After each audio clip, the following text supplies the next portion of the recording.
ladies team will exchange gifts. Robbie Fatorik of Team USA and Valery Vasiliev of the Team USSR.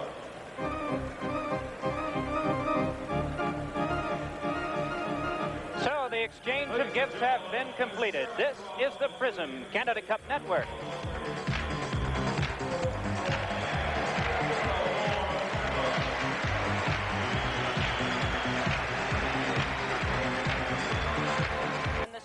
The top 4 teams, after playing each of the other 5 once, will survive into a semifinal round. The first place team against the 4th, the second against the 3rd. One semifinal game next Friday in Ottawa, the other in Montreal, with the final game a week from Sunday in Montreal. Now for the introduction of the starting lineups for this afternoon's game, the public address announcer, Gordy Ross. For Team USA, in goal, number 35, Tony Esposito.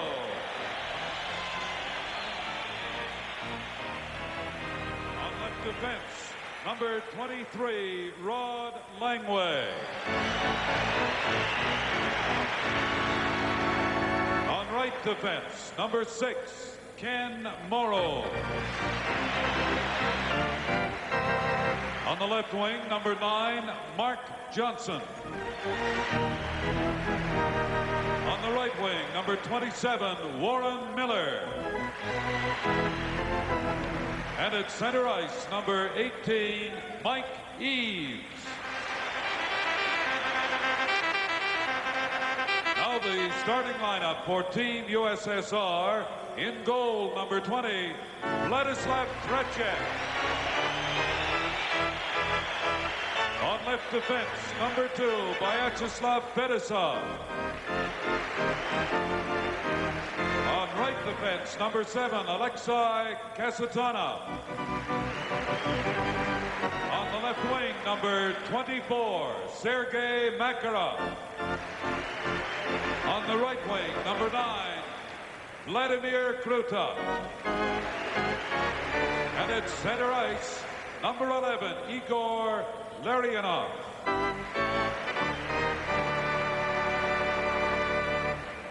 The officials for today's game: the referee, Vladimir Subert, the linesman, Ray Scapanello, and John D'Amico. Well, to National Hockey League fans around the United States, the latter 2 names are familiar. Those of NHL linesman Vladimir Subert is from Czechoslovakia. And we're set to get underway with the 3rd game for the United States and for the Soviet Union in Canada Cup play. The U.S. a record of 1-1, and the Soviet Union 1 win and 1 tie. Vyacheslav Fedosov's pass at center ice is tapped free by Langway, but gathered in by Kasatnov. Kasatnov duels the boards in front of the Russian bench, and the puck cleared right back in by Mike Eves. Just underway here in this game this afternoon. Soviet Union and the U.S. with that history-making rivalry set up at Lake Placid. Centering toss maneuvered right back out again. The pass too far for Krutov, so back to play is Rod Langway. Langway across to Ken Morrow, whose pass bounced off Eves' skate at center ice. Brought back along by Sergei Makarov. Makarov back to his own line to the captain of this team, Valery Vasiliev. Vasiliev controlling and dumping back into the U.S. zone. Langway to play once more as the Soviets have made a personnel change. Langway working it up the far wing, and the puck dumped to center ice where the new unit will play. Shalamov fed it to the U.S. line, but right back now is Langway to wrist one that is gloved helmet high by Tretiak. Soviets turn it back out again. The United States has made a change with Mark Howe's line on. Shalamov with a quick shot, and a stop there by Tony Esposito going into that customary butterfly maneuver. Around the boards it comes, where Shepelev sent one out in front. That went skidding to the far boards. Talapus playing back and able to get some help on the play from Howe, and across it comes at center ice to Langevin. Langevin slides one on goal. It's shunted to the corner by Tretiak. Played back behind the goal, but just out of the reach of Christoph for the U.S. Behind the net with this, and centering one all the way out in front was Fatorik, but it came back into the U.S. zone, and so Langevin will go back to play that one. Long toss at center ice, goes all the way back down again, and so Tretiak turns it to the corner. So Yadinov playing it into the far corner to Pervukin, and Pervukin's pass misfires, and So back down the ice they'll go to play once more. Reed Larson puts the lumber to the rubber, and we get a halt of play. 2:01 gone in this opening period. Well, Reed Larson, the mainstay of the Detroit Red Wings defense, had an excellent year last year in the National Hockey League. He has led that team in goals, assists, and points as core defenseman for the last 4 years. He's been in 3 All-Star games in the National Hockey League, and he is one they look for a big shot from the point. Noticed one shift in position. Mark Howe, as we noted, playing defense. He has been used as a winger on a line that also includes Tom Gorans. Puck bounced along, and trying to hold in was done, but they rule a delayed offside call, and so the face-off to come to the neutral zone. We should make mention of the fact that the rules are predominantly those that our fans would be familiar with, except that in the case of a fighting major penalty, that player is ejected. Otherwise, icing and the rest is all what we've grown accustomed to watching with professional hockey in the United States. Out to the center ice area, throwing it back in is Vasily Pervukin, and into the corner to play is Maltsev. Maltsev watched there, got one in front for a quick shot that's turned away by Esposito off Golikov. In the corner, pass misfires away from Golikov once more, and away from Maltsev. It's played up the boards, batting it one-handedly. Out to the center ice area for the U.S. was McClanahan, but back ahead comes the Soviet Union to circle at center ice. They like to lure the opponent into those circular passing plays and try to get them to follow them around on the ice. And when they do that, oftentimes they can get that break with the man advantage. No score in the game, just 3 minutes gone here in this first period of play as Bob Miller sends it back into the Soviet zone, and Tretiak gave it right up to Dave Christian. Christian behind, centered one to Gorans, and a shot was stopped by Tretiak. Nearly a goof by the Soviet Union, and ahead now with it is Sportsov. Sportsov going back behind the net, checked off the play. Alexander Sportsov getting it back to the point for a Fedosov's drive. Save! Esposito on the rebound in front to Langway. Langway cleared, but Klukov kept it and got help from Fedosov to give it back to the point for a drive. That hit a couple of sprawling players toward the front of the goal. In the corner with it is Komotov. Tried to center, but a player taken down, and a penalty coming up to Ken Morrow. 16:26 left in the first period. We have no score.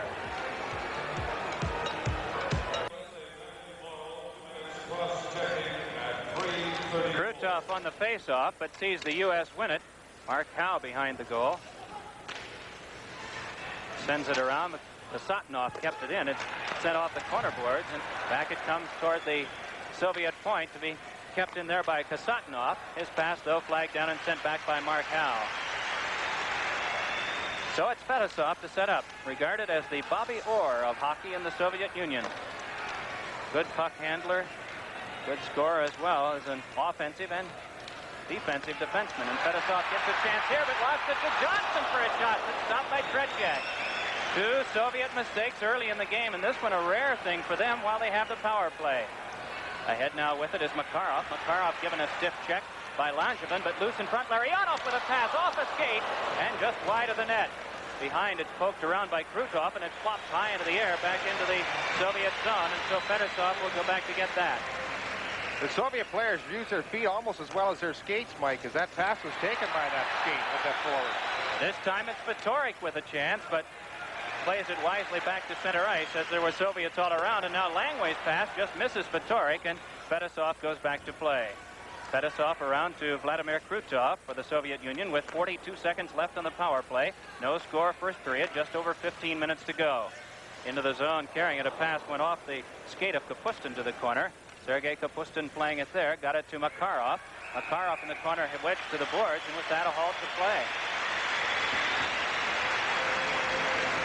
Makarov was the leading scorer in the Soviet Union this year, picking up 42 goals in just 45 games, and that's quite an impressive statistic, Mike, and so he'll be a big man on that power play if they could ever get it on track. They played earlier in the week against Czechoslovakia and had a lot of power play opportunities, but couldn't get unleashed. But they really broke loose in their second game, scoring on 4 of 5 opportunities. Shepelev gets it to the point to Vasiliev. Vasiliev watches the traffic in front, still keeps, now to Shalamov. Shalamov, cross-ice pass, went off the stick of Babinov. Poked back along by Warren Miller to center ice. Fatorik defended there by Vasiliev. Fatorik keeps trying, but Vasiliev controlling back in his own zone. Brink right across now to Shalamov, but his pass came right to Mark Howe, who heads it right back to Fatorik.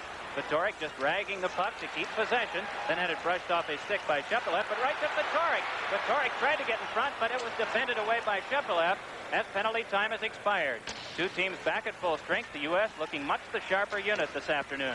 Langevin clearing but not out off the near boards. Moving into play as Vasiliev. Around the corner to Shepelev, then in front to Shalamov. Shalamov with a forehand pass in front, and a backhander is stopped by Esposito. The big play in front made off of Vladimir Krutov, and a halt to play. With 14:02 left in the first period, the Soviets nothing, the U.S. nothing.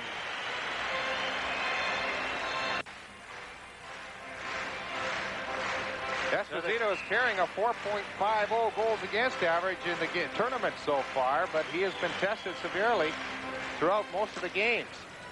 Maltsev and Broughton on this face-off test. Rod Langway prevailing. Langway's pass off the skate of Broughton. Maltsev controls. Nice drop pass over to Golikov, but then that play breaks down, and the U.S. sends it right back toward the Soviet line. Bilyadinov clearing to the U.S. line, and Langway playing it there. His pass again flagged down by Bilyadinov of the Soviet Union. Out at center ice to Drozhetsky, one of the shiftier scorers on this team and more prolific in a low-scoring Soviet Union unit thus far in the Canada Cup. Still Drozhetsky working for it, but coming up with it is Dave Christian, only to lose to Drozhetsky once more. Then a bump put on him by Ken Morrow, but Drozhetsky keeps it back to Bilyadinov for a drive. That one nicely blocked and sent ahead by Langway, and cleared to center ice by Broughton across to McClanahan, then to Talafus. Talafus tried to clear, then a big drive on the play by Kristov, and blocking that one is Tretiak. Kristov working the corner, leaned on there, still trying to get a one-hand pass away, but Golikov had him tied up. Digging it out is Broughton. Broughton has Talafus near the front of the goal, but controls it back toward the point. They shove it one another along. Puck kicked ahead by Larson and intercepted by the Soviet Union, and out comes Maltsev, a pass away from Bilyadinov, and it's shot right back into the Soviet zone. 12:45 to go, opening period of play. In case you're just joining us, no score. The U.S. with the better chances, although Tony Esposito has had to make one very prominent save in the game just a moment ago. Still, they work for it behind and controlling Bilyadinov, wristing one over the glass, and it sails out of play.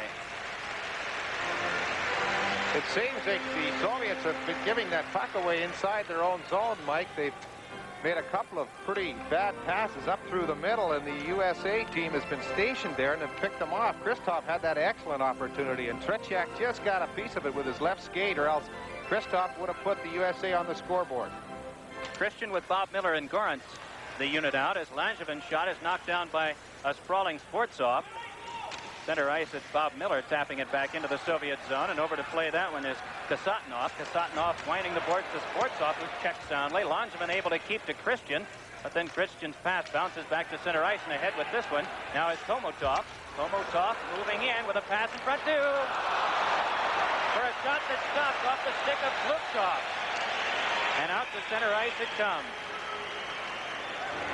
Boy, what a save by Esposito, Mike. I'll tell you, he just slid across, and the Soviet winger just took that big shot coming from the backside, and I believe Esposito got it with his trailing stick, the fat part of the stick, or the paddle, which is commonly known, and he just deflected it wide of that open corner, and boy, what a save that was. Vasiliev at center ice for the Soviet Union. 4 shots so far, and now for the U.S., and now 6 for the Soviet Union in the game, as Esposito blocked that one calmly away. Babinov back in his own zone across to Vasiliev, dumps it by the turning stick of Krutov at center ice, and it's wristed back in by Warren Miller. So Tretiak to play behind to Babinov. Babinov for the Russians to Krutov, whose long pass sails off the boards back into Ken Morrow territory. Morrow behind his own goal with a pass over to Langway. Rod Langway's pass too far at center ice, so Vasiliev will play at his own line. Vasiliev starting to move it back as Russians circle behind him. Puck dumped into the U.S. corner, and Langway will play there. Rod Langway given a bump, backhands it along the boards. Larionov trying to poke it back to the point, helping out Babinov. Babinov given a stiff check there, though. Still trying to keep it in. Babinov sailed one along the blue line, and it comes back to neutral ice, so the Soviets regroup. Krutov brings it right back for the Soviet Union, dropping it off now to Makarov. Makarov nicely by one, trying to turn the corner in front, then chased behind by Dunn. Centered one nonetheless, and Morrow got help from Esposito to make that play. Then Krutov tries to center, but that's hung up in a pair of U.S. skates and then cleared by the point men back down the ice. Tretiak to play it there. Vasiliev skating by. Vasiliev, the granddaddy of Soviet defensemen now, a part of the 72 Canada-Russia series team, and he's been a part of every important series for the Soviet Union since. Langevin with it in his own zone, having some trouble, however, and with it is Shalamov sending one in front, but Dunn able to cut it off, and right back out comes the U.S., and down the wing is Steve Kristoff. Dropping back to Broughton, then to Kristoff, holds at the circle, bumped off the play, but still got a shot away that went wide. Langevin forehands one that's blocked in front. Vilyadinov trying to clear, and it's out to center ice, and the Russians hoping for a 2-on-1. Moving in as Kapustin has Shalamov in front, but will have to watch the traffic and give to Shepelev for a shot that's wide. Around the near boards, keeping that was Kristoff. Got a nice pass to Broughton, then across to Talafas, who drops it into the Soviet corner as play continues with 9:48 left in this opening period. We have no score in case you're just joining us.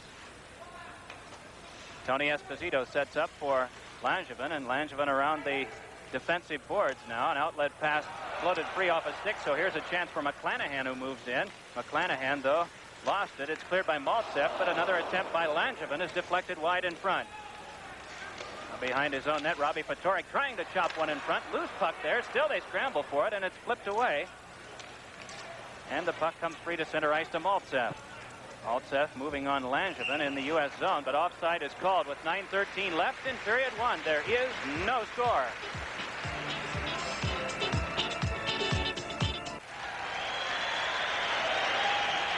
Maltsev only 5'10", 172 pounds, but don't let that size fool you. These Soviet players are very strong on their skates.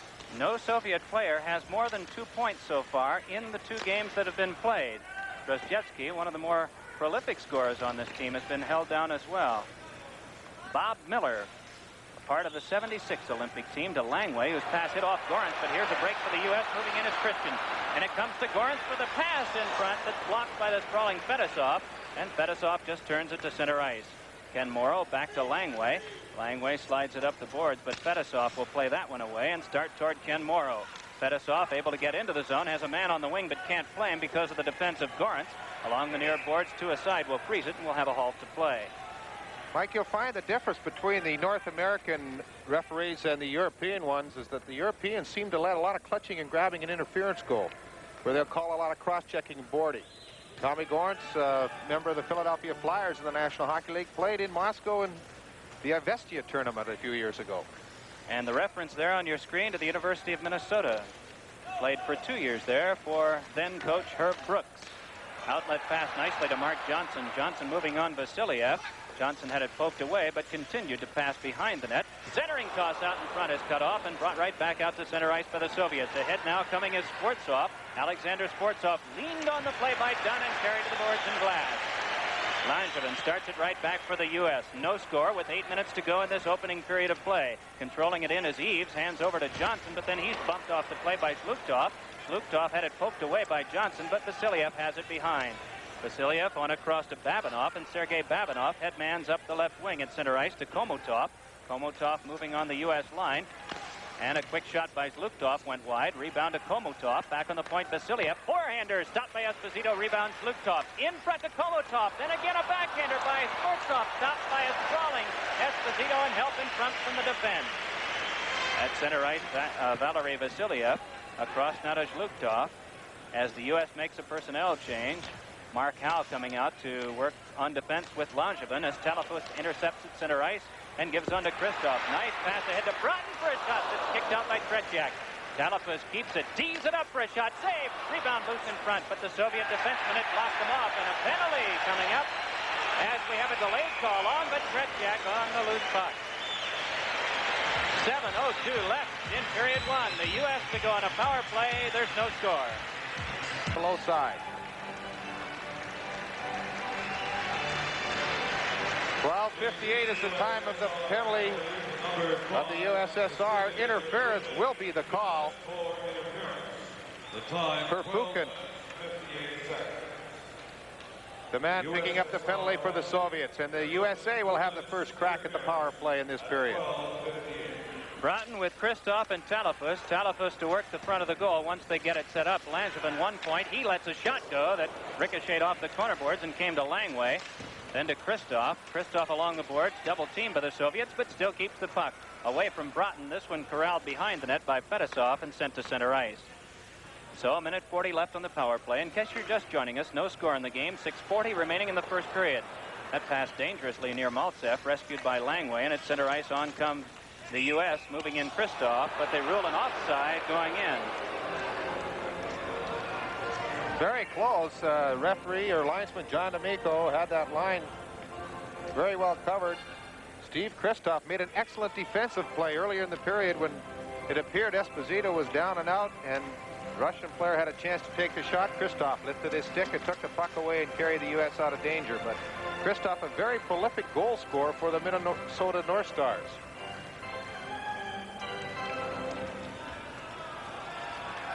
A lot of strategy goes into these games, and you can see Steve Baker, the backup goaltender today to Tony Esposito, charting some plays out there for his coach, Bob Johnson. U.S. on the power play, a minute 24 to go. Richie Dunn drives it into the Soviet zone, but off to play this is Babinov. Babinov checked there by Johnson. Puck freed behind. Still they work for it. And it is Christian up with it. Then he's taken down by Krutov. Christian flipping it behind to Johnson. Out in front is Eves, but not really in much of a position. Now he throws one in front, does Eves, but Vasiliev cut that off and ahead now on the wing to Shalamov. Shalamov moving on Dunn, drops it back to Shepelev. Shepelev lost it off Dunn to the corner, then is checked by Richie Dunn. And there'll be a halt to play and a face-off in the U.S. zone with 52 seconds left in the United States power play. Well, the Soviets tried to use that drop pass at the blue line quite extensively against the Czechoslovakian team, but it did not work very well. And that time it did, although the U.S. defense moved the play to the corner. Soviets had the 1-all tie with Czechoslovakia, a very feisty game, and then a fairly easy time of it with Sweden winning 6-3.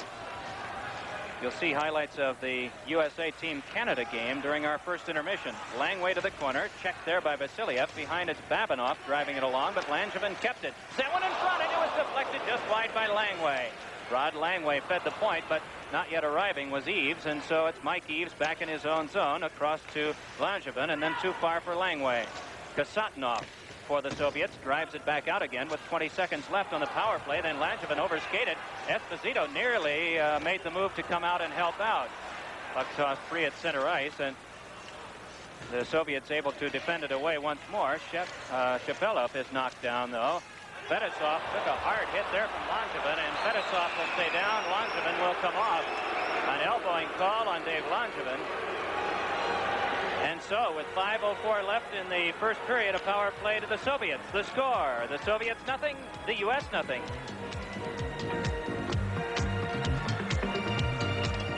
Well, Dave Langevin picks up the second penalty to the USA for elbowing at 14:56 when he really decked the Soviet player at the blue line. He got that elbow in very high on Fedosov, knocking him to the ice, and of course the Soviet player made sure that the referee caught the infraction because he stayed right on the ice before the play was called. Team USA penalty, Langevin, 2 minutes elbowing at 14:56. 14:56 again, the time of that elbowing called to Langevin. The Soviets are on their second power play of the period. But they'll have to regroup at center ice, and as they do, Bob, is now that they've started the power play, is it a characteristic of the Soviet power play to do a lot of work right near the front of the net and put a big man there, as North American teams tend to do, to block the goaltender? They try to isolate that shooter on one side, Mike, rather than trying jamming the net. Oh, we have Krutov passing in the corner to Makarov, who threw a quick one in front past Krutov. Fedosov, though, to Krutov in the corner. Tried to get it out in front to Larionov, but it came back near the point to Kasatnov. Now, Sergei Makarov with it. Back to Alexei Kasatnov. Then to the point. Fedosov, a shot deflected, score! Larionov with the deflection goal, and the Soviets have flicked on a power play to take a 1-0 lead. Fine passing on the part of the Soviets. The American team in the defensive box with a good shot from the point. And you move that man in front, and what you try to do as a defenseman is get a hold of that stick so that he cannot get that stick on the puck. But The defense at that side had the bad angle on the play, couldn't get in front of him without taking a probably interference call, but as he had been able to get that stick up, he might not have been able to deflect it, but nonetheless, it was up over Tony Esposito's left shoulder. It's 1-0 Soviet Union. Bilyadinov with a pass that's sent further by Zhluktov, and it's Langway working back to Tom Gorentz, and Gorentz floats it back into the Soviet zone. To play that, Bilyadinov, but he's out-dueled by Christian, whose centering pass was cut off. Zhluktov tried to get out, but good checking by Gorentz frees it for Christian. In front of Bob Miller, and he had a chance and then was knocked down. As that one glanced off him, he was sent to the ice, and very quickly, there'll be another U.S. power play. 3:57 left in the first. The Soviets won, the U.S. nothing. Hander turned away by Tretiak, and in the corner, two players lock up, a man aside. Still they work for it. Back to the point. It's Dunn, but unable to hold in. Richie Dunn of the Buffalo Sabres gliding behind his own net. U.S. with the power play. They have 1 minute and 30 seconds to go on the man advantage. 3:25 left in this first period of play. Dunn skids one off the boards, connecting with Bob Miller. Miller defended away by Babinoff, but the loose puck to the corner, and up with it Mark Johnson. Johnson, the in-front cross-ice pass away from Talafas, but Talafas plays it on the bounce and is still able to keep. In the corner now, it's Bob Miller back on the point to Dunn. Dunn passed wide of Miller up against the back of the net, and then in front, a backhander knocked down. Still they jam away at it, but the whistle blown.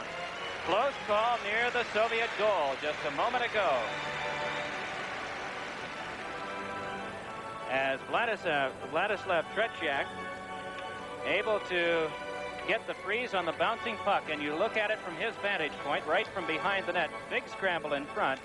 And with some help coming also from Babinoff, they're able to freeze play. So Tretiak watches this face-off occur to his left. Neil Broughton to draw opposite Drozhetsky, and he's able to clear it away from Reed Larson back down the ice. Larson and Langway the point men with 55 seconds to go on that man advantage.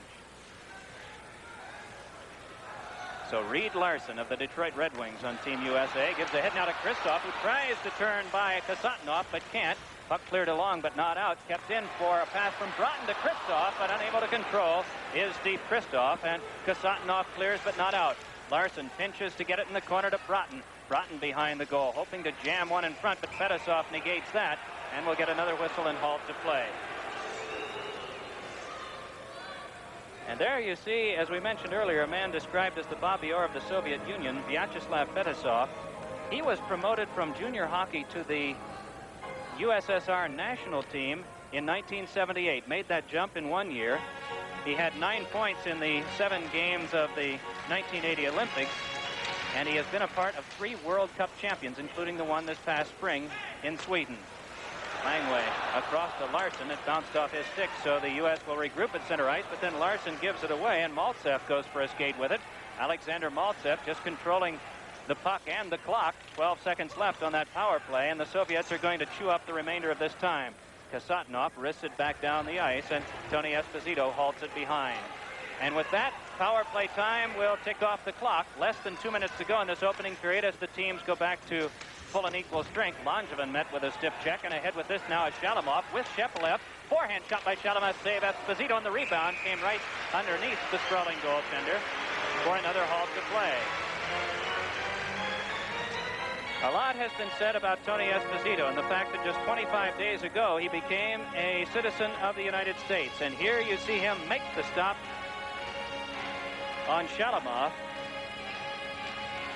one of several that he's made in Canada Cup action, and some important ones against Team Canada on Thursday, and very significant ones which helped the victory over Sweden on Tuesday. That was a 3-1 victory by the U.S. over Sweden. Then they lost 8-3 to Canada. Robbie Fatorik moving in at the circle. Flipped one in front, guided away by Tretiak. Hustling over to play as McClanahan. Took a check from Shepelev, but got it behind. However, taking over there is Babinoff. Outlet pass nicely at center ice. On they come. Shepelev moving into the zone. Shepelev in front. Lost it off his stick. Jammed away by Esposito. And McClanahan circles behind his own goal. McClanahan to Langevin, and Langevin just bats it to center ice. Vasiliev playing there. Vasiliev got it on the turning stick of Shalamov, but his pass was away from Kapustin. Kapustin able to get it away from McClanahan. Took a bit of a bump from Tom Younghands, but the puck comes back across the ice to Shepelev, who glides in. Shepelev rolled it off the corner boards, and Mark Howe goes to play there for the U.S. defense. behind McClanahan. Rob McClanahan head manning to Langevin. Langevin at center ice with less than a minute to go in this opening period. Dumps it in, and then the U.S. makes a change, as does the Soviet Union. Robbie Fatorik working on a Soviet player in the corner. Also there was Warren Miller, but the whistle blows and a face-off to occur in the Soviet zone. Well, we have viewers today in Phoenix, and they saw Robbie Fatorik set a United States record for the most points in one season, 113. And we welcome them, as well as our viewers in Boston, Chicago, Detroit, St. Louis, New York, Hartford, Buffalo, the Minneapolis-St. Paul area, and Philadelphia. To the point, Langway, wrist shot in front, blocked down to the ice by Larionov behind the net. U.S. trying to set up once more. Warren Miller in the corner playing. His pass behind to Eves. Mike Eves turning with it in the corner, but has it swept away by Pervukin up the wing. The Soviets outlet and start in a possible 2-on-1. Moving in is Vladimir Krutov. Krutov has Larionov in front, but he's defended away as Krutov is chased off behind. Good blocking by the U.S., just negating the Russian opportunities to set up passing plays in front of that goal. Just 10 seconds left in this opening period. Soviets with the only goal of the game. Back out to center ice, they bring it. A pass from Pervukin is ahead to Makarov, but with that, play is going to end. We have concluded the first period of our game, and coming up in the intermission, Bobby Taylor will talk with Minnesota-born Philadelphia Flyer Tom Gorans. You'll see highlights of the USA and Team Canada game on Thursday, and Bobby Taylor, the chief, will be back with Team USA General Manager Lou Nanne. They will analyze this opening period. This is the Prism Canada Cup Network. Emmerich reporting. This is the Prism Canada Cup Network.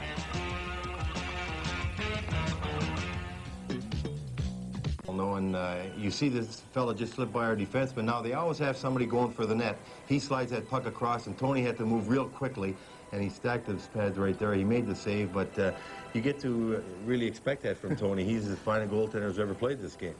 They had another couple of chances in that period, and one thing, I guess, as a goaltender and as defenseman, you have to be very conscious of the rebounds. See what he did right there? He just tilted his stick so the puck went to the corner. He had no one in front to clear it away, and he very alertly just moved that puck off to the side out of danger. This is a fine passing play, and then the goal right there. It's just an old hockey school play. The guy comes out of the corner and deflects it in as a fellow shooting. That's where they score. Here you'll see Trachek make a couple fine saves. You notice Trachek keeps his feet at all times until he absolutely must go down. He's more of a stand-up goaltender, and he's big and imposing. And right there at the last second, he just went right down. So there's to Mike Emmerich. This is not the only Canada Cup game today. Having gotten underway in Winnipeg earlier this afternoon by 1 hour, Sweden playing Finland in a battle of teams that are really going for survival and an outside chance at making the 4-team cut, because Sweden and Finland were both winless in their first two outings. And at 8 o'clock Eastern Time, 7 o'clock Central tonight, Canada will be taking on Czechoslovakia, that also at Winnipeg. Let's take a look at the scoring in the first period. Shots on goal were even at 12, and Larionov deflecting home that power play goal at 15:34. Vyacheslav Fedosov and Alexei Kasatnov received the assists on that play. Power plays were even up at 2 apiece, and the Soviets made good on 1 out of 2. Coming into our game this afternoon, the Soviet power play had tallied 4 out of 10, so that makes them 5 for 12 thus far. The U.S. is 1 for 12. And in penalty killing, the Soviet Union flawless in 11 shorthand situations. The U.S. now with a mark of giving up 2 power play goals out of 12 opportunities that they've had to kill off penalties. There you see the Soviet skaters stepping back onto the ice, and as they come on, we always make a little mental note of the jerseys, because it was during this Canada Cup that the story got out that occasionally Soviet players will swap jerseys during the course of an intermission. And I'm not certain what the purpose for that is, but there was an instance earlier of a couple of Soviet jerseys being shifted, and from this high position, as we see goaltender Vyacheslav Tretiak, that from this high position, they're all red helmeted, and they look pretty much alike. So we just have to take on faith that no switch has been made. Earlier, we also had a story that a couple of the jerseys had come up missing in Winnipeg, and so for that reason, players were having to make shifts. And just before the game, there were 2 changes that are really unusual in to a hockey broadcaster, and that is the changing of the first name of players. Earlier we had the information that it was Alexander Drozdetsky, and that has become Nikolai, and Alexander Bilyadinov is Zinachula. So one must be alert for shifts all around, and especially on the ice, and especially, as the U.S. saw, when that Russian team has the power play, as they did in the first period on 2 occasions, scoring the game's only goal. Vladimir Schubert from Czechoslovakia about to drop the puck at center ice between Mike Eves of the U.S. and Larionov, the lone goal scorer in this game from the Soviet Union. U.S. controlling, and at center ice, Warren Miller gets some help from Langway, who hammers one right on goal from center ice. Easy play there, and a centering pass out in front, just misfired. Had Warren Miller been able to get the stick down in control. Cleared, not out. Morrow a chance. Pad stopped Tretiak, and the rebound to Krutov. Krutov's pass in the glove, then out again of Larionov at center ice. Moving ahead with it now is Kasatonov, but he ran into Morrow at the U.S. line, and so the Americans play the puck out of their own zone. Fetisov at center ice with a pass over on the far wing to Makarov. Makarov unable to get anything going, and so Mike Eves just flips it back out again. Just underway in period 2 from wherever you're watching across the United States, USA and Soviet Union, and the Soviets leading the game 1-0. Langway behind his own goal with a pass out in front that was off the stick of Johnson, and Fetisov tried to keep it in, but his pass went off Eves, and back to the neutral zone, the Soviets regroup. Shift change made there. Eves is off, and Broughton comes on for the U.S. as playing it is Shepelev. Shepelev's pass came right to Warren Miller, who starts into the Soviet zone. Pestered there from behind by Kapustin. He dropped it off for Broughton. Broughton has no one in front just yet. Christoph moves behind and takes the pass from Broughton. Steve Christoph back to the point to Langevin. Langevin had trouble controlling, though, and then put a couple of players offside. That delayed call wiped out, though, as Kapustin advances into the U.S. zone. Kapustin had it tapped off his stick by Mark Howe. Then help came from Talapus, but the puck checked back to the corner. Langevin handling it there for Team USA. His pass misfires, and it comes out to Kapustin, who couldn't get a shot away because of the checking of Talapus. Then Broughton saw that pass from Mark Howe go by him, and Babinov back to play. Babinov onto Vasiliev, then up the wing boards past Kapustin. It's kept by Howe to Broughton and quickly to Talapus. Talapus looking for traffic in front, gave it to the back to Howe for a shot. Score!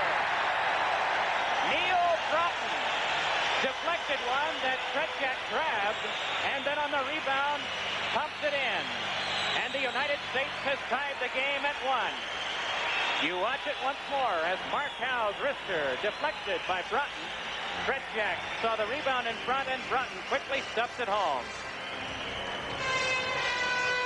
So the game is knotted at 1 each as you see this play set up once more. Neil Broughton, who got a goal in his first NHL game and was named the outstanding college player while at the University of Minnesota just this past year, has gotten the first U.S. goal in this important game in the Canada Cup with the Soviet Union. Howe and Talapus get the assists as Langevin's try bounces to the boards. Rolled along, but Langevin kept it again for one that sailed wide. Alexander Maltsev playing for the Soviet Union. Back to Bilyadinov, and then even deeper as the U.S. checking game improves. Soviets normally tend to try to pick up the pace of the game from period to period, but they haven't been able to thus far as play has halted at center ice. Big goal by Broughton, Mike. And he is an excellent goal scorer. As you mentioned, he played at the University of Minnesota under former Olympic coach Herb Brooks. In fact, Brooks mentioned the fact that he is probably the best player that he'd ever coached in college hockey. Quite a statement when you consider the number of players who have come from the University of Minnesota. Back to play this is Fetisov. Fetisov leaned on as he bounced toward the corner. That was Dave Christian doing the checking. Zhluktov gives a head to Fetisov at center ice. He moves on Ken Morrow, giving back to Zhluktov now. The big 206-pound winger. Backhander score! Victor Zhluktov with a soft backhander that found its way into the net, and it's 2-1 the Soviets.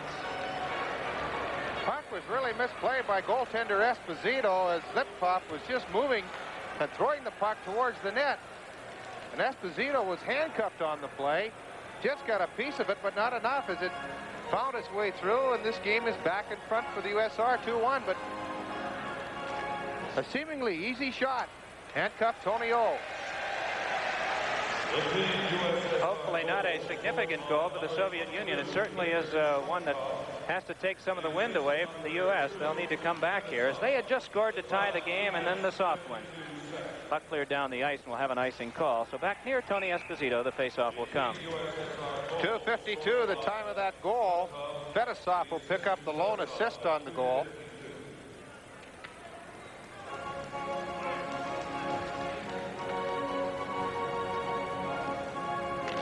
This is when those inspirational leaders have to pick things up at the bench to get a team back going again. Although, from your conversation with Tom Gorence, Bob, I had very little indication that there was anything but high spirits among this U.S. team. Oh, definitely.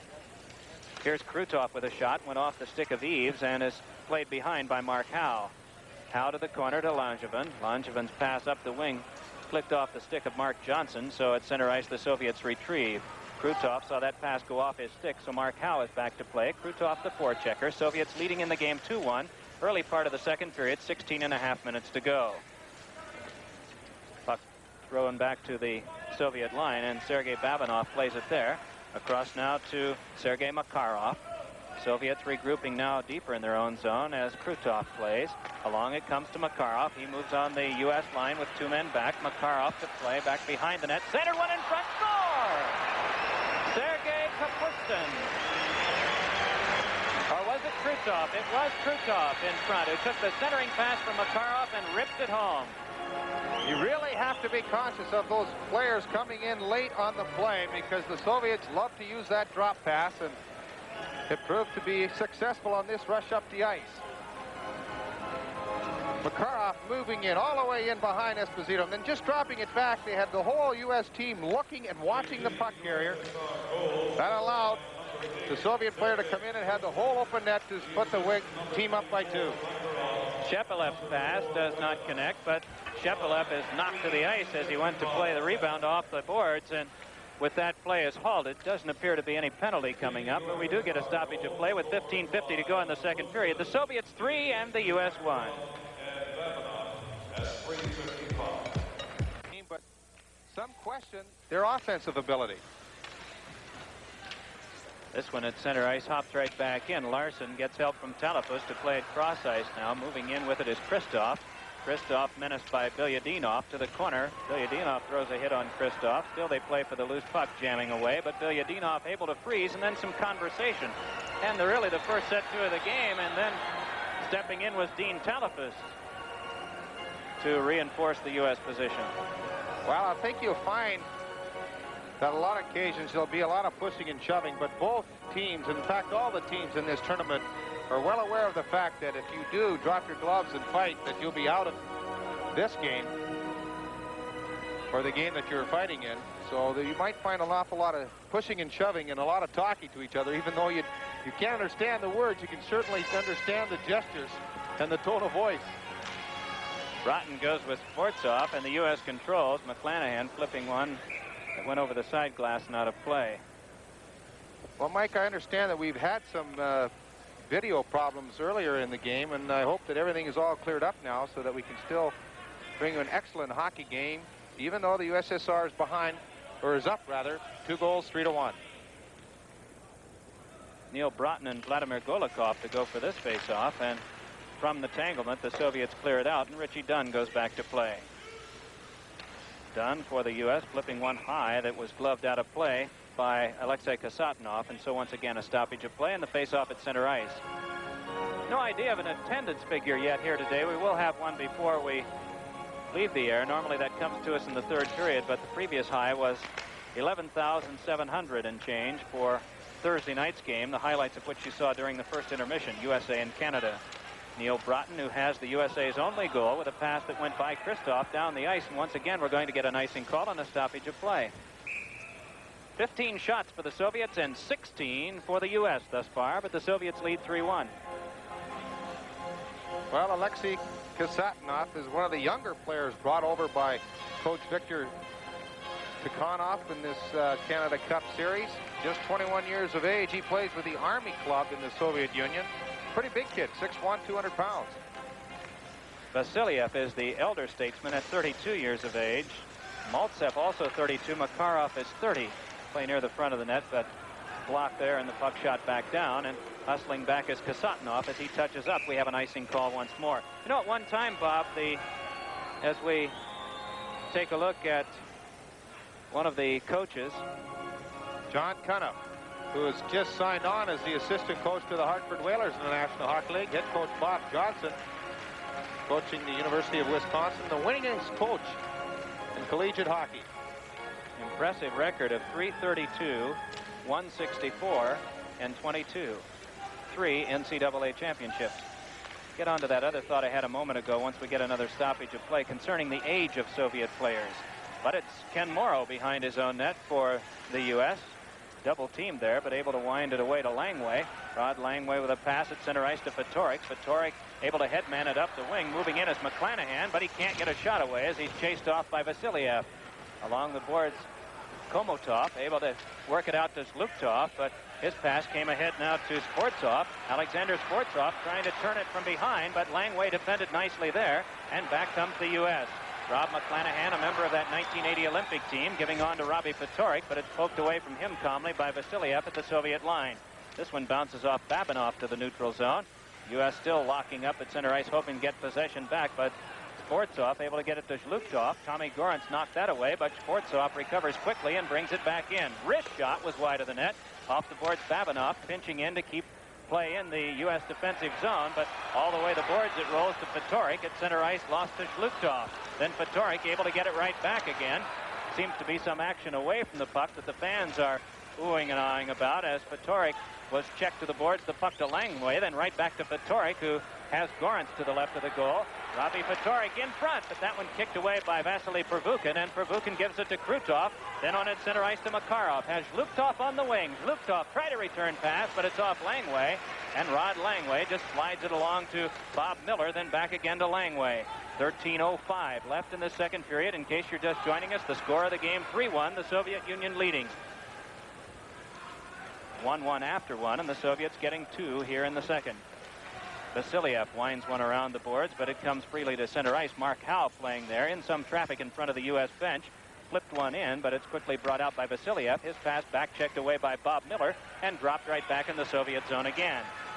Vasily Pervukin to play it along the boards, past Vasiliev and also past Warren Miller of the U.S., so Langevin goes back to play.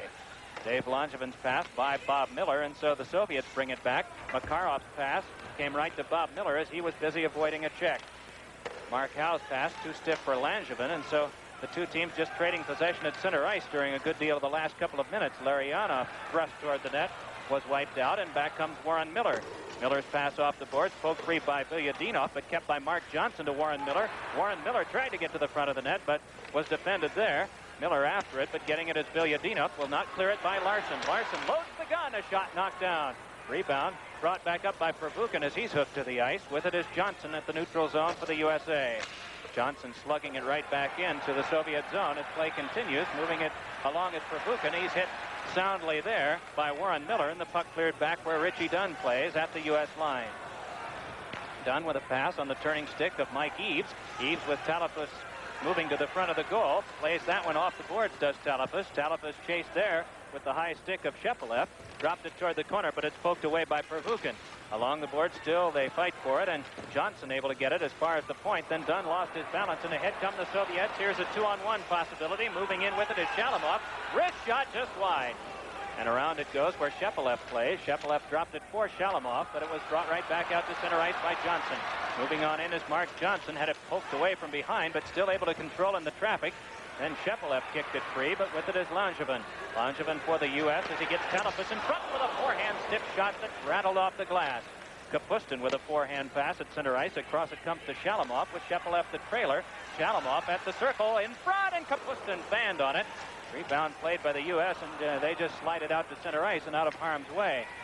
Along with it is Fedosov. He's given a check by Rod Langway after having sustained one earlier, and here's a break for Talafus. Talafus goes in, and a shot blocked. Rebound, Christoph shot blocked. Loose in front, Fedosov clears to the corner. First Talafus and then Christoph, and it appeared they might have had the second. And then a forehand shot stopped by Esposito off Shalamov as play picks up. Out for the U.S. at center ice is Larson, but his pass misfires into the Soviet zone, and Fedosov goes back to play. Fedosov moving for the Soviet Union, which leads in the game 3-1. Ahead now to Golikov. Golikov trying to get by the defense, trying to get some help there from Larionov, but that didn't pan out, and the puck cleared by the U.S. all the way back down the ice. And after about 5 minutes of continuous action, we have a halt to play. 9:57 left in the second. Soviet 3, U.S. 1.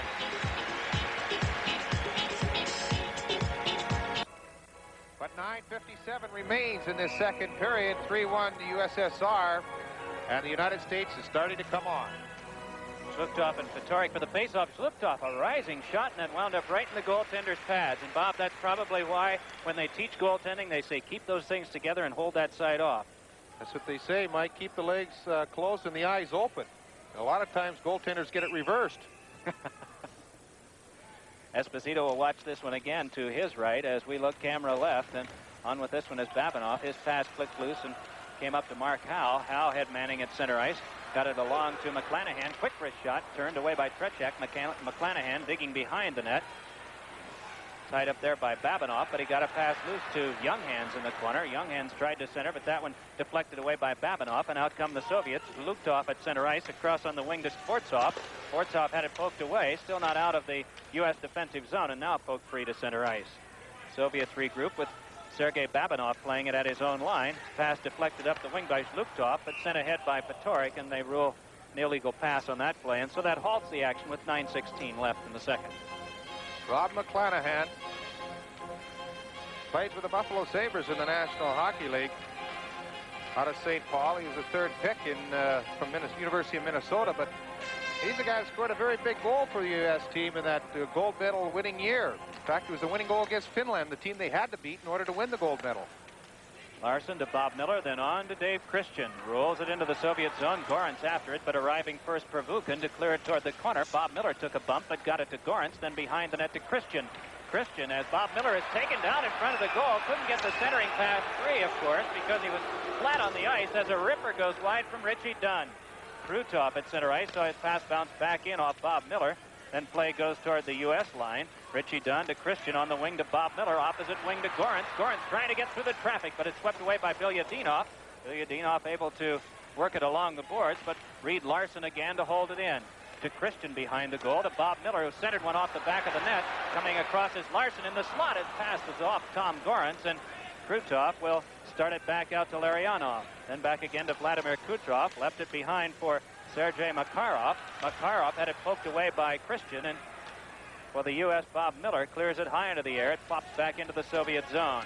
In case you're just tuning in, 3-1 the score in favor of the Soviet Union with 8:10 left in period 2. The U.S. has outshot the Soviets 18-17, but here's a chance for Shepelev in front, and it went just wide. Around the boards, Warren Miller clears, but it's kept at the point by Kasatonov. Off the boards, Langway to play for the U.S. defense to Warren Miller again, and this time Miller succeeds in sending it to center ice.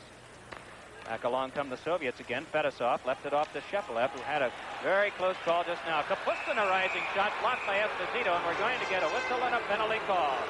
7:43 left in the second. The Soviets 3, the USA 1. So there you see the contrast in calls and the way the referees from each continent see it. For a while, the U.S. seemed to be coming on, Bob, and then the Soviets just got a couple of good chances, and they have the man advantage now. Robbie Fatorik trying to consume some of that time, then took a hard lick from Fedosov, and Fatorik has something to say about that. And the referee, Vladimir Subert, is motioning one player off the ice. A slashing call has been assessed to Fedosov. Fedosov, as Robbie Fatorik was actually trying to get away from Fedosov as he was trying to rag the puck at center ice, but the Czechoslovakian referee was there to pick up a slashing infraction. They'll have the penalty come at 12:27.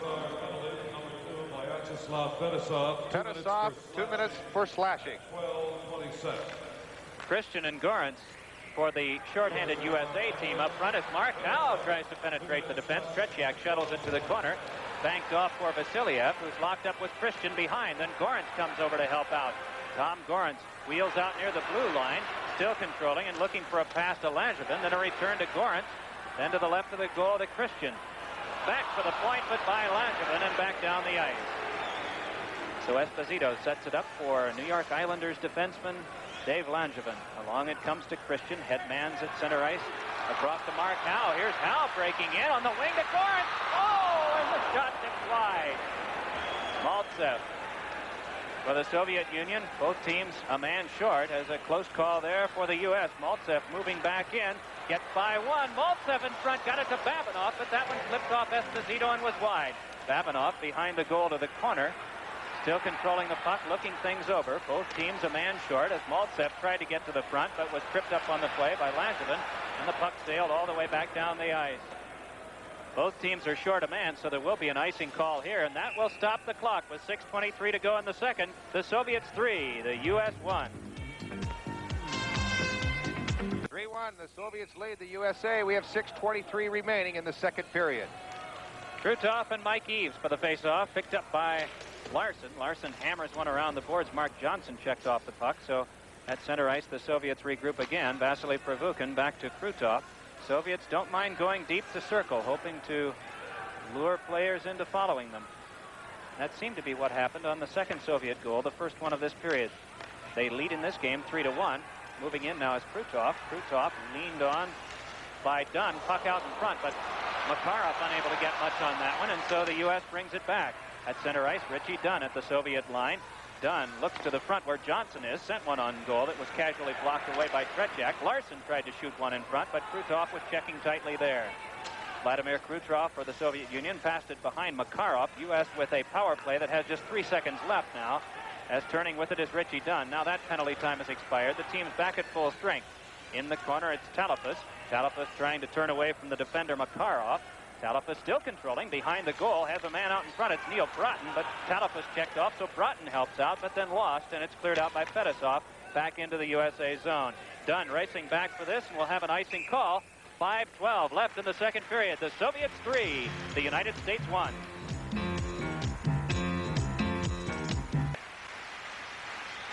.5:12 remains, 3-1 the score. Fans starting to talk it up here as they did Thursday night to fire up Team Canada. Time will bear out whether it will work once more. It's looped off at center ice. Tried to get it on the wing to Sportsov. That didn't work, but a quick forehand shot went wide off Kasatnov, and the U.S. will control behind its own goal in the person of Rod Langway. Langway with a pass on the stick of Dean Talafas, poked from him by Slukov. Slukov on second effort, able to drive it deeper into the U.S. zone. Langway getting set up again. Off Talafas, came to Slukov, a shot stopped by Esposito, and the rebound cleared ahead to Neil Broughton. Broughton ahead nicely to Christoph on the wing. Christoph taken out of the play on a check from behind by Kasatnov, and he'll come off on a minor. 4:36 left in the second period. The USA to go on the power play, trailing 3-1. Now is the time to get the goal to bring them within 1. Eaves, Johnson, Bob Miller, Richie Dunn, and Christoph, and Christian rather, are the men working on the power play for the U.S., and with it is Bob Miller in the corner. Miller checked by Provukin from behind, then hurtling to the ice is Eaves. To play this is Maltsev, sailing it around the boards, hoping to cut that one off, and doing so is Christian, driving it off the corner boards. Maltsev to play there, but frightened away a bit by Richie Dunn, so in the corner it's Eaves trying to clear. Help from Dunn, right back to Eaves. In front, Bob Miller off his stick, but to Christian for a shot. That one sailed wide. In the corner, it's Johnson to play. On the point to Dunn for a drive. Deflected in front, but wide. Hammered off the boards by Bilyadinov, but kept by Christian. In the slot, another shot. Save on the play. Rebound in front. Still they poke away at it, and it's swept to the corner by Vasiliev. In the corner to get this one is Johnson. Mark Johnson gives it to the back to Christian, then right back to Johnson again. Johnson to the right of the goal to Bob Miller, then again to the point to Christian. Christian back to Bob Miller. Tried to finesse one in front, but it was cut off by the Soviets, and it's Golikov at center ice. Alexander Golikov just eating up some of that power play time. 52 seconds left on the minor penalty to the Soviets' Kasatnov for hooking. Ahead now comes Richie Dunn, but as he stepped in, offside was the call on the play. 3 minutes, 21 seconds showing on the clock. That's the time remaining in the second period. As you see, Richie Dunn, who had 2 assists in the U.S. 3-1 opening game win over Sweden. First 2 years, Richie played for the Buffalo Sabres and the Hershey Bears in the American League. Missed only 1 game in the last 2 seasons, and showed against Team Canada that he had a good hard shot nearly fooling Mike Liut from out near the blue line, just bringing the puck in. It wasn't a screen shot at all, but a very good hard one by the Boston, Massachusetts product. Reed Larson giving on to Langway, then into the zone. They wing it once more. Power play still on for the U.S. 35 seconds left in the man advantage, but the Soviets clear. Soviets leading in this game 3-1. As we mentioned, they tied the Czechoslovakians 1-1 in the opening game and were forced by their coach to watch that game 3 times the following day. So they do take losses seriously, as they did at Lake Placid. In the corner with this is Talafas. Talafas out in front. And that one trickled through the crease wide. Neil Broughton with it there, and saw it stripped of him by Shepelev and sent back down the ice. So Esposito sets it up for Rod Langway. Penalty time just about to expire, and it is off the clock now. The two teams at equal strength, and a U.S. power play opportunity goes asunder as playing it at center ice is Shalamov. Shalamov flipping it ahead to Shepelev. Shepelev cruising toward the circle, watched there by Langevin. Bumped on the play, still the puck loose behind. Shepelev flipped one in front. Highwin unable to hold that with Shalamov. Neil Broughton's pass, though, flagged down on the play by Komotov. Komotov heads behind the net and to the corner. Komotov looks, tries to finesse his way, and does from Rod Langway. Still some nice skating, but then Langway plays the body and takes him out. So it's Neil Broughton back for the United States with just over 2 minutes left in this middle period. Vasiliev tossed away by Larson, but then the two of them check along the board, so Fedosov gets it for the Soviet Union. On to Shlukhtov, then back to Fedosov once more. Fedosov for the Soviets at center ice to Shlukhtov, who brings it in with Komotov. Fedosov with a shot. That one cracked off the boards loudly, and ahead at center ice with this one now is Larson. Reed Larson picking his way through the Soviet traffic, let a shot go, and that one trickled wide, and so to play that one is Kasatnov. Rolled it along the boards. Robbie Fatorik kept for a moment, then it was knocked from him at center ice to Komotov. Andrei Komotov shot it back into the USA zone, and it's Langevin throwing it off to Fatorik. Robbie Fatorik behind his own goal, the captain of the USA squad. Needham, Massachusetts native, tossed it to center ice, but it's thrown right back by Kasatnov and on the stick of Krutov, but then stripped of him by Tom Younghans, then given right back to Krutov. Vladimir Krutov lost again to Younghans, thanks to the help of Fatorik in checking, and so the Soviets give chase again as we enter the final minute of play in the second period. 20 shots for the USA, 19 for the Soviets, but USA trails in the game 3-1. Soviets once again set up back near their own line as John D'Amico, the linesman, hops out of the way. Puck tapped free, and Tom Gorans tries to get in nicely by Fedosov, but then Gorans sits to the ice with a thud, and Kasatnov gets it at center ice to Krutov, then over on the far wing to Makarov. Makarov right back to Krutov, poked off his stick, and Dave Christian heads back out. Christian to the Soviet line, trying to move along. Kasatnov, loose puck in front, swept away, and it bounces right on a Soviet stick. Bringing it out is Sergei Makarov to Larionov, and right back to Makarov again. Makarov to the corner, centered one out in front, but that one's on the stick of Christian.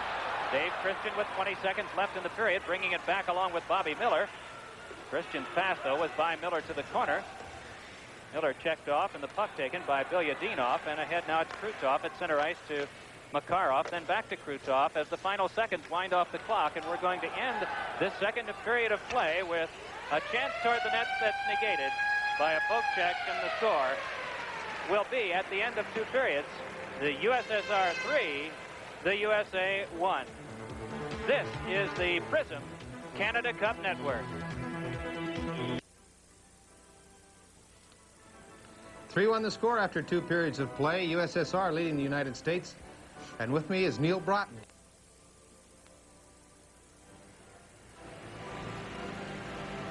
Three-1 the score after 2 periods of play, and with us in this interview From the point, something we've got to do a little more right here, because when we get some shots in the net, we might be able to get a rebound. But Trechek saved that one. However, a little later on, here's a fine play.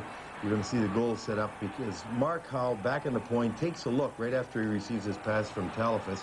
He sees Broughton in front and he passes it to him. Broughton deflected the first one, got his own rebound to score, and that was our first goal. It looked like we were really coming, but then this one is the third Russian goal, and actually the second Russian goal when Tony just missed it a little bit. He was maybe looking back towards the pass a bit, but it just sort of was like a knuckleball, went in, put them ahead. Here's a real fine play, but if you notice our people coming back, they have their backs to Krutov, number 9.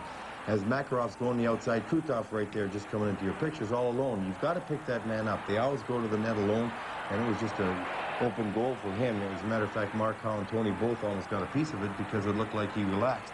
Here's a big save on Talafas as he looked like he was pulling away.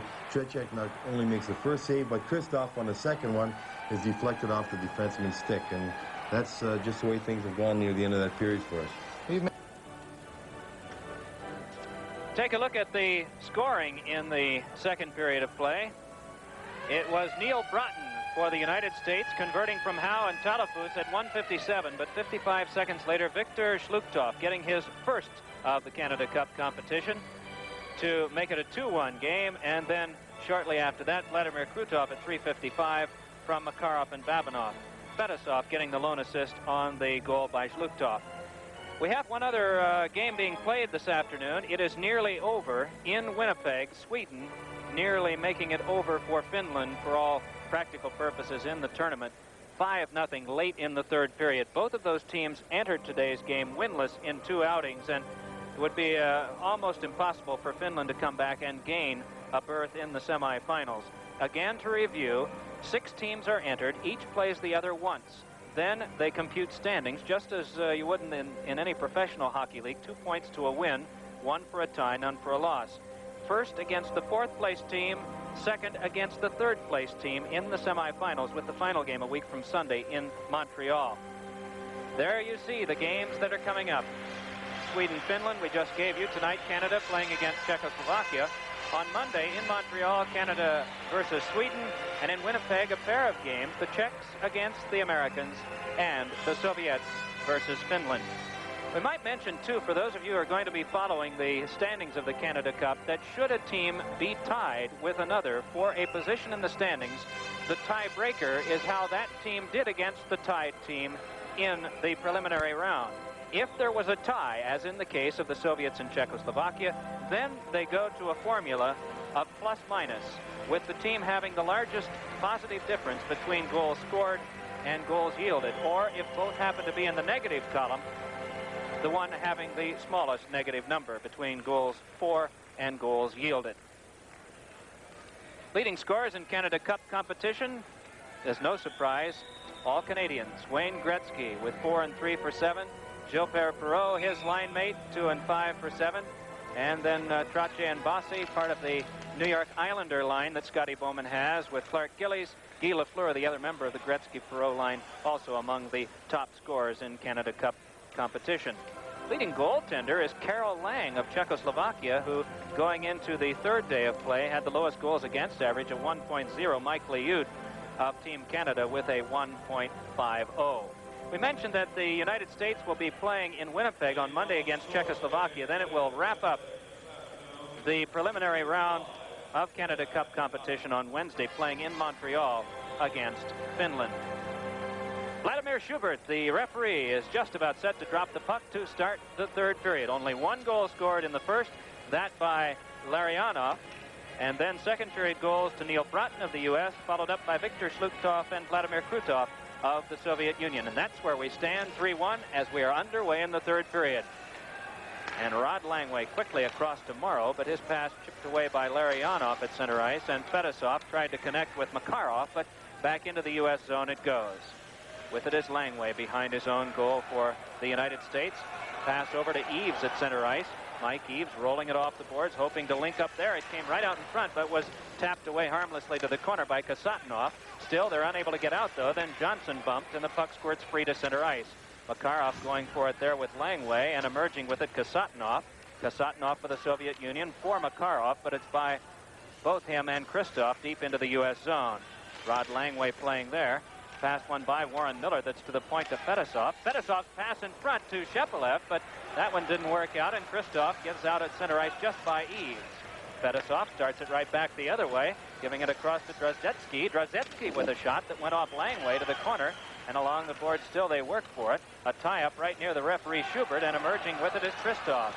Christoph for the USA squad, shooting it into the zone, but quickly cleared out to Drozdetsky. Drozdetsky moving on the defense, across now to Shalamov. Shalamov in the slot, a shot, and that one bounced wide off Esposito. In the corner, it's Langevin. Langevin for Team USA. Pestered there by Drozdetsky. Gives it back behind his own net to Mark Howe, who staggers for a moment, then hands back by Langevin, and it's taken by Drozdetsky, and a lot of traffic near the blue line. Team's a bit sluggish at the outset here of this 3rd period, as Langevin steps into Drzezinski and sends him flying. Loose puck to the corner. Mark Howe going in along with Shalamov. Puck poked free to Drzezinski. Lost off his stick, though, and Mark Howe starts out with it.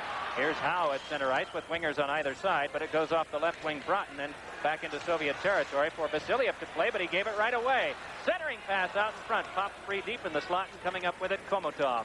Komotov moving up the left wing, watched by Langevin. Langevin tying up with him and to help out Talafas, but it's poked away back behind the net now by Sportsov. Alexander Sportsov got it all the way back to the point to Babinoff. Screen set up in front and a drive. Save Esposito.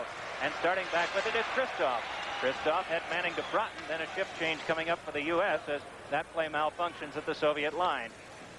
Vasiliev tosses it over to Komotov. Komotov at center ice along to Sportsov. Sportsov by one, but watched by Richie Dunn.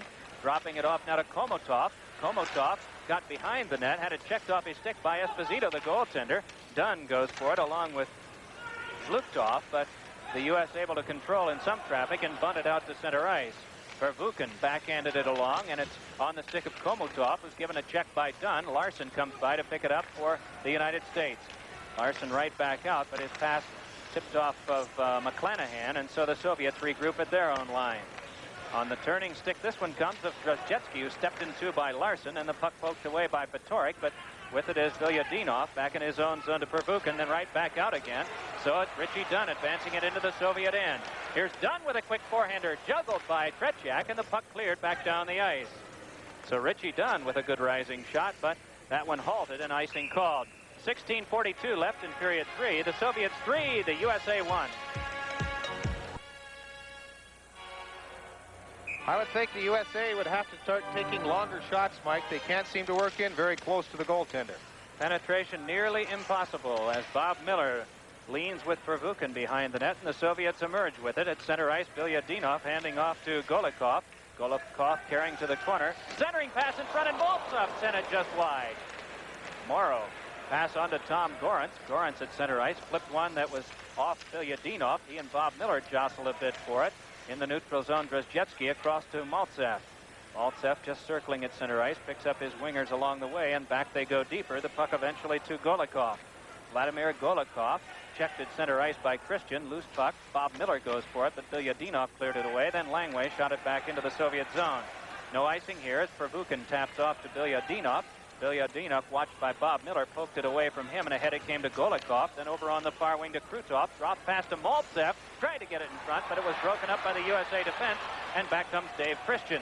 Christian, along with Bob Miller, pestered from behind by Krutov. Gave it to Miller for a shot that's stopped by Tretiak. Puck loose behind the net, but controlled by Kasatnov. And Kasatnov just slides it ahead to Krutov at center ice. 15.5 minutes left in this third period. Soviets ahead by 2, 3-1.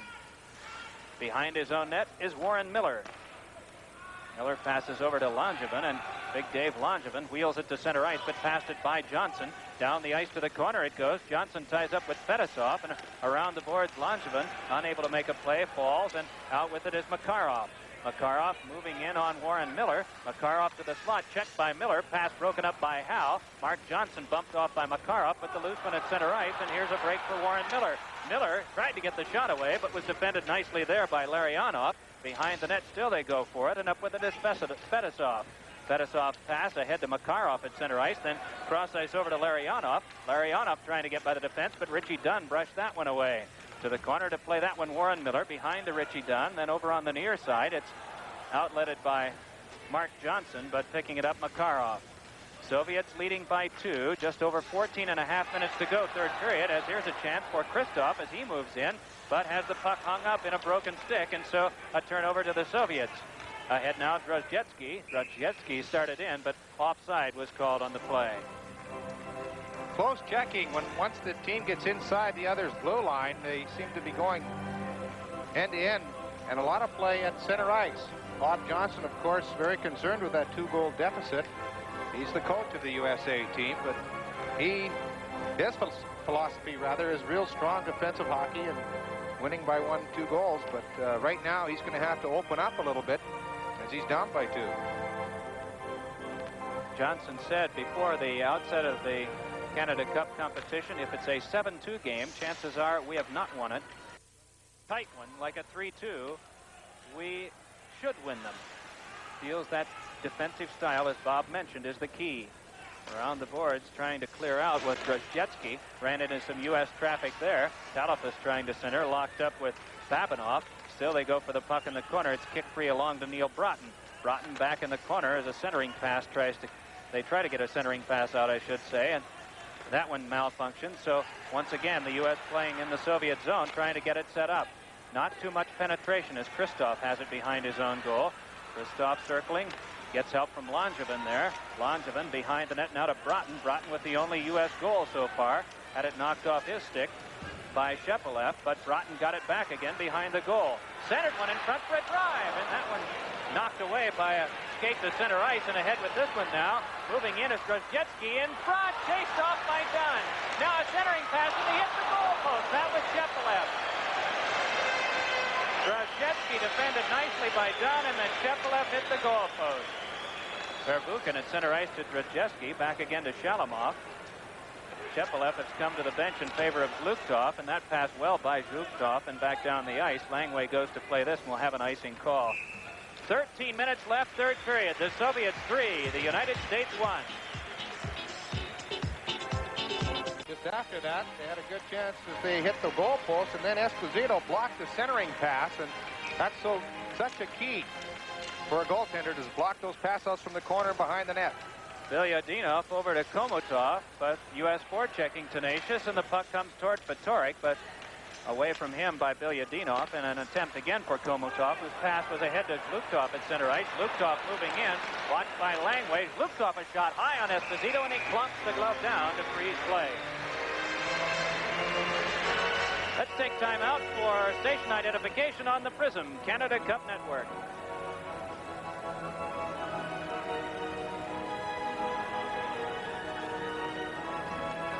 Another close-in shot by but do you know us? On Esposito. Esposito hugging that post, not allowing him to put it in on the short side. And a lot of times you can fool a goaltender because when you get in deep that way, they sometimes lean towards the center of the net. They expect that pass out. Mark Howe's pass flagged down and driven wide of the goal by Verbuchen. Along the near boards, poked away from Bob Miller, and Skvortsov moves in for a rising shot that cracked off the glass. Howe bumps in the far corner with Komotov. Loose puck in front. Quickly the Soviets for a backhander by Komotov, and saved by Esposito on 2 occasions. The initial shot and the rebound. Antonio came up big on those, preserving the current Soviet lead of 3-1 rather than seeing it enlarged. Puck turned in from center ice, but the Soviets move back out again. Bob Miller steps into Skvortsov and helping out with a little body Langevin. Loose puck to Mark Howe, cleared it off the back of his own goal. Up the wing for Tom Gorentz, who was defended. Then Howe steps into a man. Here's a chance for the Soviets again. A forehander score by Vladimir Golikov, who cruised deep in the slot. Again, it was that drop pass. You really have to watch that man coming late with the Soviets, as you had 3 U.S. players all around the puck. The other 2 were in front of the net. That left both point men wide open. And Golikov just ripped that shot high up over the shoulder of Tony Esposito, and the USSR has a 4-1 lead. Vladimir Golikov. Puck turned back toward the Canada line. Fedosov with help from Maltsev, and quickly they pass that puck back and forth. Drozhetsky and Maltsev playing catch. Drozhetsky a rising shot that goes hurtling into the seats. Well, thus far, 25 Soviet shots, 4 have entered the net, 21 for the USA, and only 1 has gone in. And as Bob mentioned earlier, it's just a matter of getting penetration around that Soviet goal. Tretiak was probably the most vulnerable in the first 2 or 3 minutes of the game, when there were some costly Soviet turnovers, including one by Tretiak himself. Esposito giving to Larson. Along now to Warren Miller, who just shoved it to center ice. Kasatnov put it back in again, delayed offside, wiped out as the Soviets bring it back once more. Richie Dunn flips it to the neutral zone. Mark Johnson sent it ahead, but too far for Eves. Eves chasing back with Fedosov. Fedosov around his own defensive right wing boards to Skvortsov. Then some help coming from Kasatnov at center ice to Drozhetsky. Right back to Fedosov. Then moving in with this one is Golikov. Golikov tried to drop one back, but Richie Dunn interceded. And along the boards to Warren Miller. Miller's backhand pass stopped at center ice by Kasatnov. Kasatnov saw one go off a teammate's stick, and the U.S. gets it back, and here's a chance for Neil Broughton right in front. Oh, and a save on that play to Tretiak. Good U.S. chance there. Broughton tried to connect on a pass again, but Drozhetsky intercepted there and got it along to Maltsev. Maltsev worked on by Langway as they moved toward the corner of the U.S. zone, and Maltsev able to get away with the puck. Maltsev wrapped up by Warren Miller, centered one in front. That one's cleared away, but blindly, and nearly a turnover there that might have resulted in a good chance on net for the Soviets. Playing this is Langway in the corner. Rod Langway with a pass on the stick of Neil Broughton at center ice. Broughton right back across to Langevin, whose pass skittered free back to the Soviet line. And we have an offside call. 10:16 left in the third. 4-1 the Soviets.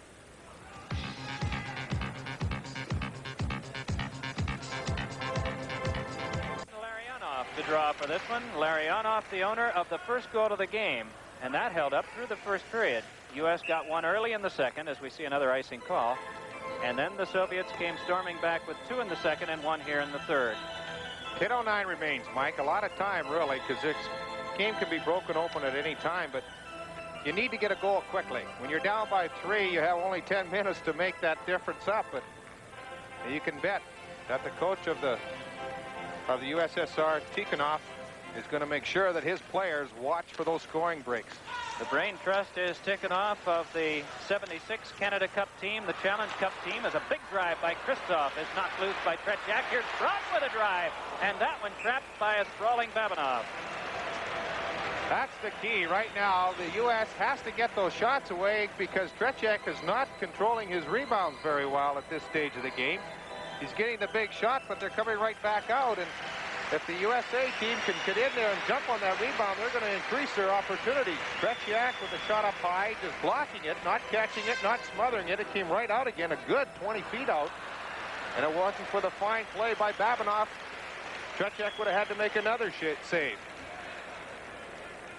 Babanov just getting up off the ice after taking that shot in the midsection. Markow, a backhander, turned away quickly by Pervukin, and at center ice the Soviets move with it. Shepelev into the zone. Shepelev along with Shalamov, and Shalamov has it, drops it right back to Pervukin, then for Shepelev, but it's checked off his stick, and back out comes the U.S. Bob Miller moving up the left wing.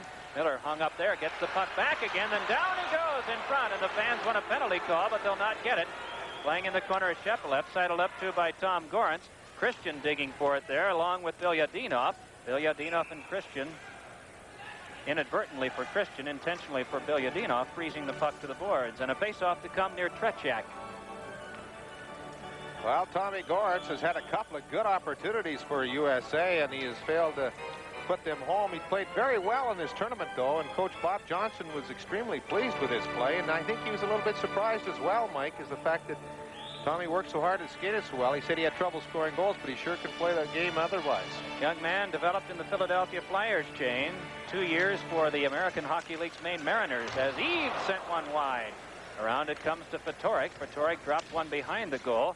Trying to poke it loose was Kasatnov in the Russian defense, and the puck comes free to Zhlukhtov. Zhlukhtov check, but the loose one to Eves in front now for Johnson, and it rolled off his stick before he could get the shot away. Back up ice for the Soviets. Sportsov as Robbie Fatorik breaks his stick on him. Sportsov keeps going to the corner. Down he goes again on a check by Fatorik, and Fatorik up with a puck. Robbie Fatorik, the USA captain, with a pass that flipped off a stick at center ice.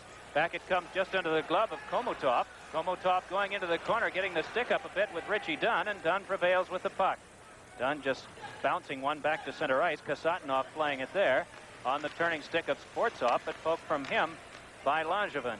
So back into the Soviet zone, the Russian players regroup, and circling with this one is Zhlukhtov. Zhlukhtov, who had the go-ahead goal that broke the 1-all tie in the second period, turned it deep into the U.S. zone, but the Americans start to bring it back out again. We have 8 minutes and 15 seconds to go in this third period. USA will have to get something going very quickly, and thought that they might have had a start on it just a moment ago when very near the front of the net a puck rolled off a stick. There was a chance off Broughton that Tretiak just blocked away. Headman passes off Maltsev's stick, poked from him by Langway, and at center ice the U.S. starts back again. Here's Neil Broughton leading the rush. Broughton at the circle, forehander rising when went just wide, and around the boards it goes to center ice where Ken Morrow has it. Morrow across to Langway. Langway with a pass at center ice, right on the money. The stick of Neil Broughton up the right wing for Talapus. Big Dean Talapus turning, got it back toward Broughton, but then he was checked, and back up come the Soviets now. Maltsev wheels into the U.S. zone, but as he headed in, offside on the play was Vladimir Golikov. 7:31 left in period 3. It's the Soviets 4, the USA 1. 4-1 the score. 7:31 remains in the third period. Tony Esposito shunts this over to Mark Howe, and Howe flips one that bounced away from Tom Gorence. Gorence retrieving at center ice, but then it's given up to the Soviets again. Pervukin got it onto Krutov, and Krutov with a wrister that Esposito blocked away. Mark Howe to play behind his own net. Starts out the left defensive side with a pass at center ice for Bob Miller, and Miller cleared it right back into the Soviet zone. Along it comes now to Langevin at the point, behind the net to Tom Gorence. Gorence now to Bob Miller, who got one out in front for Howe. Howe with a turnarounder. It's off a skate into the corner.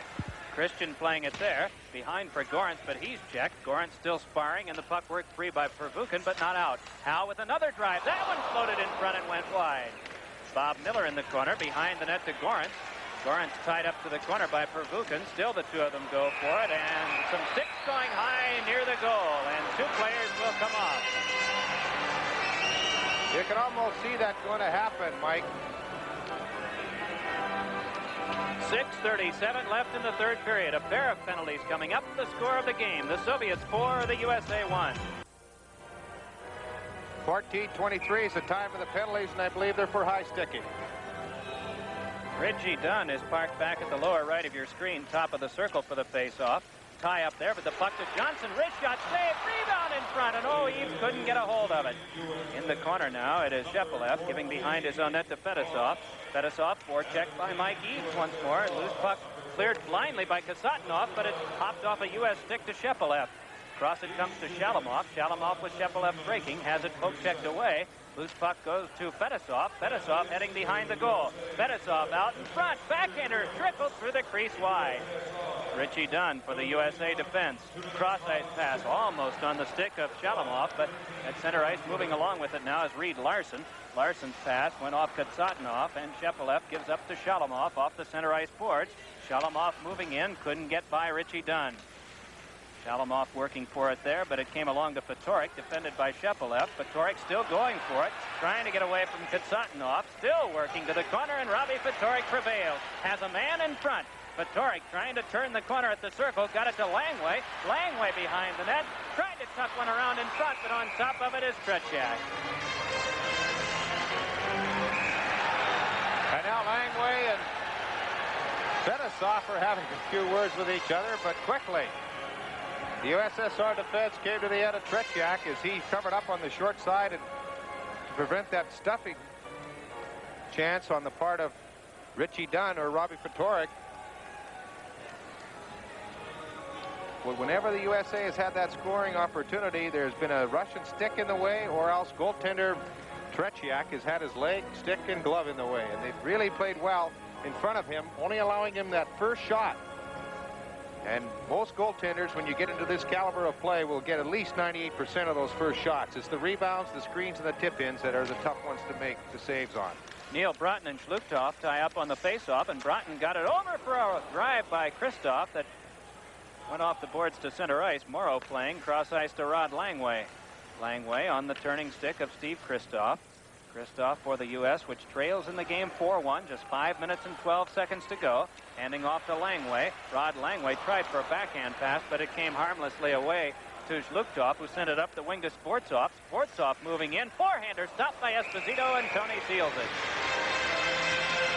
That's a very dangerous play for a goaltender to cover, because Zubtov is a left-handed shot coming down the right wing, so he's going to have a better angle on the goal. And if you can make that move to the forehand, not many players can do that. He made a fine move to the forehand and got the shot away, and Esposito had to make just a little bit of an adjustment, move to his right. Of course, he was right there on the angle and smothered the shot and forced the face-off. And that is what we will watch, as will Tony Esposito. Back it comes to Babinov, then to Vasiliev for a shot that ricocheted off two Russian sticks. Played by Mark Howe right out in front. His pass had to be taken by Esposito and sent back to Mark Howe. Howe behind the net to Langevin now. Langevin just holding as U.S. needs to get something galloping in the opposite direction, but they haven't had much success. Not too many good chances on Tretiak. Penalty time on the coincidental minors has expired, so the two teams are back at full strength. Dave Langevin for the U.S. moving it off the skate of Howe at center ice, but it came to Gorance, and they ruled an illegal pass there, so they'll bring it back to the point of origination of that pass, just inside the U.S. blue line. Well, Mike, the USSR style of play really is not that of strong forechecking. They tend to sit back quite a bit and pick you up around center ice, and with a 4-1 lead, that style of play is really going to play into their hands, because the USA is going to have to try and force play in the other zone, and it's going to be tough to set up in the other zone because they're going to have every one of that red and white team back there. So much is said of the Soviet offense and very little of the Soviet defense except for Tretiak. But that has certainly been a factor in stifling what offense the USA has been able to muster here this afternoon. 4-1 the score. The Soviets lead. 4 minutes and 5 seconds to go. Valery Vasiliev back in his own zone for the Soviets. Pass ahead. Tipped ahead to Golikov. Golikov hustling in. Has Maltsev on his right. Golikov centered one, but it was behind Maltsev and picked up by Fatorik. Robbie Fatorik, headman for Johnson, intercepted by Pervukin and put right back to Maltsev. Maltsev hustling in. Drive off Richie Dunn's stick and out of play. 3:45 left in the third. The Soviets lead it 4-1.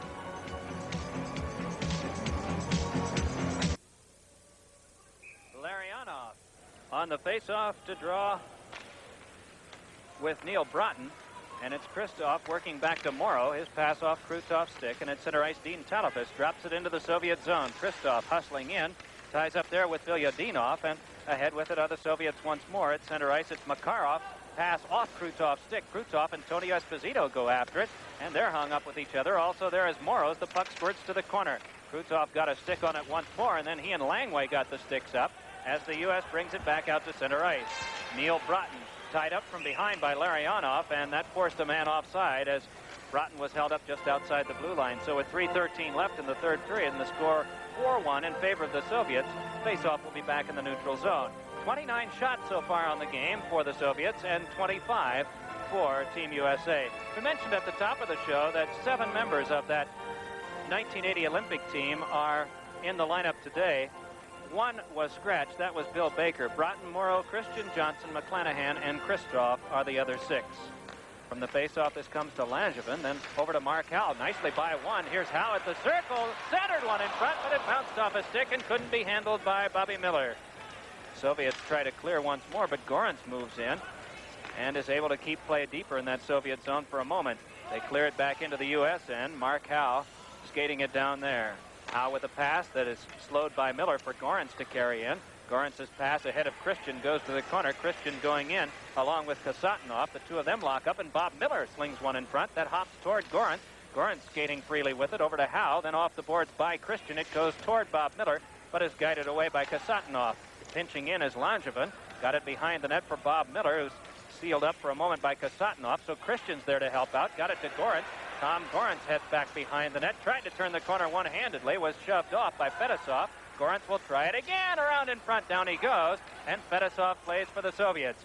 Just shoves it right back to center ice. And with 2 minutes and 13 seconds left in this game, Soviets leading in the contest 4-1 and certainly dominating when it comes to the offensive opportunities. The Americans got some early in the first period. A couple of good ones around the net, but you can really count on about 2 hands of the American shots, 25 in the game, the number of really good scoring opportunities they have had. Sportsov head manning now to Komotov, but that play broke down, and so back to center ice comes the puck, and once more they started in. Vasiliev giving over to Sportsov. Sportsov toward the corner, shoved off by Richie Dunn, and the loose puck picked up by Eves. Eves starting it back for the USA, gives to Johnson, then cross ice over to Reed Larson. Larson stepping into the Soviet zone, unleashes one that's blocked by Babinov. Larson and Babinov go back behind the net, and playing this is Zhluktov. Zhluktov with a give and go will bring it out to center ice himself. Zhluktov on the wing now to Sportsov. Alexander Sportsov to Zhluktov for a shot deflected in front, and Esposito stopped it, scrambled there, and Esposito able to grab it before the Soviet player in front, Zhluktov, could pump it home. Watch this play once more. Zhluktov set it up, flipped one that was appeared to be off a U.S. stick, then loose in front, and Esposito went for it. Meanwhile, Richie Dunn was doing a good job of tying up a man who was much heavier. He's looped off at 209 and Richie Dunn at 192. But Dunn using the upper body strength to halt that Soviet offensive, with Esposito covering the puck. Now in the final minute of play, Langway's pass too far at center ice, jammed loose and brought back in. Here's Drozhetsky trying to get a chance with help from Golikov, but that pass by him over the center ice, into center ice area and back across the blue line for an offside. And here you see Dean Talafus, who had back in his college days, playing for Bob Johnson, the title-winning goal in '73 for Wisconsin's taking the NCAA championship. Missed some of last season for the New York Rangers because of a neck nerve pinch. Cost him about 30 games. Maltsev in the slot for a shot by Golikov that's stopped by Esposito. Golikov to the right of the goal. Give and go. Back to Golikov for a shot, but Esposito stopped cold. As we mentioned, the USA chances have not really been that significant at the Soviet end, and Esposito has faced some good Soviet scoring opportunities, and this one coming from the talented stick of Vladimir Golikov. He hauled at that one. Golikov, the second best scorer in the recent World Tournament in Sweden, that was won with no defeats by the Soviet Union. As I recall, they won the final game from Sweden by a score of 13-1. Very powerful squad, and Golikov certainly a contributor with that. As a matter of fact, he and Drozhetsky were tied for second in the scoring lead in that World Tournament. And as Bob mentioned at the top of the show, they consider that of really greater importance than the Canada Cup. At any time that the puck is dropped and a game can be won or lost and face won or lost, well, you'll always find the Soviets there, as they've been this afternoon. 23 seconds left in this one. Soviets with that 3-goal lead. Krutov circling at the center ice area. Tried to roll it in, got some help from Makarov. Makarov heading back behind the net, tried to center, but that one was blocked by Langevin. Langevin rolling it along the boards for Bob Miller. Miller for the U.S. behind his own goal as the final handful of seconds go off the scoreboard clock. And this one registered as a Soviet victory. The final score reads, the Soviet Union 4 and the United States 1. This is the Prism Canada Cup Network.